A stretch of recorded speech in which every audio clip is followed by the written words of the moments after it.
अस्सलाम वालेकुम। क्या हाल है आप लोगों के। मेरा नाम सैयद इस्माइल तनवीर है और आज की इस वीडियो में मैं आपको ये बताऊंगा कि आप स्क्रिल से कांटेक्ट किस तरीके से कर सकते हैं। और इस वीडियो में ये भी बताऊंगा कि आपको ये कैसे पता चलेगा कि आपका अकाउंट वेरीफाइड है या नहीं है। तो अगर आपको ये वीडियो अच्छी लगे तो इसको लाइक ज़रूर कीजिएगा और चैनल को सब्सक्राइब ज़रूर कीजिएगा।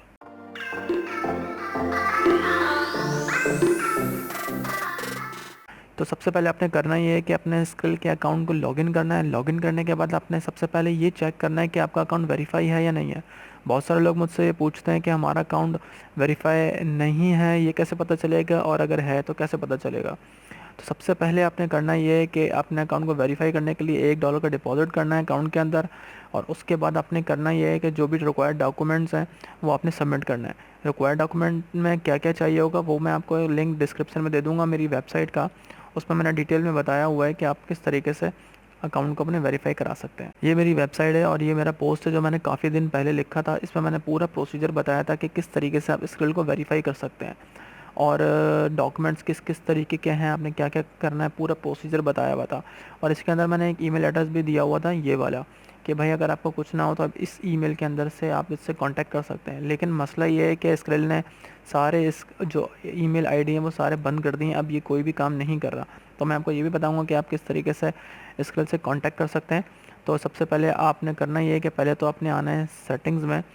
सेटिंग्स में आने के बाद यहाँ पे एक वेरिफिकेशन का ऑप्शन है, यहाँ पर आएँ। यहाँ पर आने के बाद देखें कि आपकी, जैसे कि मेरे यहाँ लिखा हुआ है फुली वेरीफाइड, तो आपके यहाँ यह लिखा हुआ है फुली वेरीफाइड या नहीं लिखा हुआ। सबसे पहले तो ये जान लें। अगर ये नहीं लिखा हुआ तो मेरी जो वेबसाइट है इसको यहाँ पर आके इसको पूरा पढ़िएगा। पूरा पढ़ने के बाद आपको ये पता चल जाएगा कि ये फुली वेरीफाइड आपका अकाउंट किस तरीके से होगा। उसके बाद अगर ये आपको ईमेल आ जाए कि आपका अकाउंट जो है फुल वेरीफाइड हो गया है, और उसके बाद फिर आपने करना ये है कि अपने डैशबोर्ड में आना है। यहाँ पर आने के बाद आपने अपने बैंक कार्ड से या किसी स्क्रिल टू स्क्रिल से $1 या $2 डिपॉजिट करके देखिएगा और उसके बाद सेंड करके देखिएगा। सेंड किस तरीके से करेंगे, सेंड में आएंगे यहाँ पर और स्क्रिल टू स्क्रिल आएंगे। यहाँ पर आने के बाद यहाँ पे वो कह रहा है कि आपके पास, मेरे पास मनी नहीं है इतना कि मैं किसी को सेंड कर सकूँ। लेकिन यहाँ पर जब ऑप्शन आएगा आप अमाउंट डालने का, उसके नीचे एक ऑप्शन होगा लिमिट का। तो आप ये देखिएगा कि आपकी लिमिट है कि नहीं है। अगर लिमिट 0000 आ रही है उसका मतलब ये है कि आपका अकाउंट अभी वर्क नहीं कर रहा। तो आपने करना ये है कि अब वो ईमेल वगैरह तो काम कर नहीं रही है, तो आपने यहाँ पर आना है।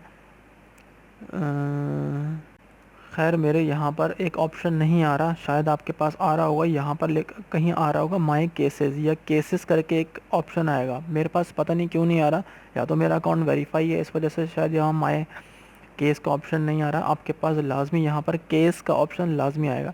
उस केस पे जब आप जाएंगे तो वहाँ से आपसे पूछेगा कि आपको किस तरीके का केस जनरेट करना है। तो वहाँ पर आपने बता देना है कि भाई मेरा अकाउंट का इशू है या पेमेंट का इशू है, जो भी इशू आपका हो वहाँ पर जाके आपने लिख देना है। लिखने के बाद आपने वहाँ सेंड कर देना है, आपको ईमेल पर रिप्लाई आ जाएगा जो भी उसका होगा। वैसे तो इसमें बहुत सारे लोग ऐसे हैं अकाउंट बनाते हैं और उनका अकाउंट अब वेरीफाई भी हो जाता है मगर काम नहीं कर रहा होता, पैसा सेंड नहीं कर रहा होता। उसके लिए आप सबसे पहले तो मेरा मशवरा आपको ये है कि कभी भी ज़्यादा अमाउंट इसके अंदर नहीं डालें, क्योंकि इसके का कुछ भी नहीं पता। ये $100 या 1000 भी डॉलर होंगे तो आपके पास से खा जाएगा, ये बोल करके इतनी फ़ीस कट गई या ये लिमिट थी या ये कुछ ना कुछ बहाना करके आपके सारे पैसे खा जाएगा। और अगर ज़्यादा आपने कंप्लेन की तो आपका अकाउंट भी ब्लॉक कर देगा। तो आपने करना ये है कि इस वेबसाइट के अंदर आना है मेरी, यहाँ पर मैंने प्रॉपर बताया हुआ है कि किस तरीके से आपने वेरीफाई करना है। और कोशिश करिएगा कि ये जो आपका नाम है, मेरा यहाँ इस्माइल तनवीर लिखा है, तो आपका इसी नाम से अपना ईमेल एड्रेस बनाएं, इसी नाम से स्क्रिल बनाएं और इसी नाम के डॉक्यूमेंट सबमिट करें। वेरीफाई करने के लिए आपको बैंक स्टेटमेंट की PDF फाइल सबमिट करनी पड़ेगी। कोशिश करिएगा कि वो आपके नाम पर ही हो, या डॉक्यूमेंट्स अगर आपके पास जिस बंदे के नाम पर है उस बंदे के नाम पर स्क्रिल बना लें। प्रॉब्लम ये है कि अगर मैं हूँ तो मैं यूज़ कर रहा हूँ, इसका मतलब ये नहीं है कि मैं अपने नाम से इसको बना लूँ, लेकिन मेरे पास डॉक्यूमेंट नहीं है तो मैं वेरीफाई नहीं करा सकूँगा। लेकिन अगर मेरे पास डॉक्यूमेंट्स हैं किसी भाई के, वालिद के, तो आप उसके नाम पर स्क्रिल बना लें ताकि उसके डॉक्यूमेंट से वेरीफाई करा के यूज़ भले आप कर लें। लेकिन लोग करते क्या है कि यूज़ को खुद कर रहे होते हैं और अपने नाम पे बना लेते हैं और फिर वो चीज़ें उनके पास होता नहीं है। तो जो भी डिटेल्स है वेरिफिकेशन की इस वेबसाइट पे मैंने बताई हुई है। आपको बैंक स्टेटमेंट चाहिए होगी PDF फाइल में, अपना CNIC या पासपोर्ट चाहिए होगा फ्रंट और बैक, और आपको चाहिए होगा एड्रेस वेरिफिकेशन और एक सेल्फ़ी वो आपसे मांगता है। सेल्फ़ी में एक वाइट पेपर पकड़ना है अपने हाथ में, इसके लिए लिखना है बड़ा सा, और जो आज की डेट होगी वो लिखकर इनको सबमिट कर देना है। तो मेरा अकाउंट में पता नहीं क्यों माई केस का ऑप्शन यहाँ आ नहीं रहा, लेकिन अगर किसी के पास माई केस का ऑप्शन आ रहा है और अगर उसका अकाउंट काम नहीं कर रहा तो वहाँ पे अपना केस जनरेट करें। केस जनरेट करने के बाद आपको वहीं रिप्लाई आएगा और ईमेल पर भी आएगा। इस वीडियो में बस आपको यही बताना था। इसके अलावा कोई आपको सवाल पूछना है तो कमेंट करके आप पूछ सकते हैं। इस वीडियो में फ़िलहाल इतना ही। Thanks for watching.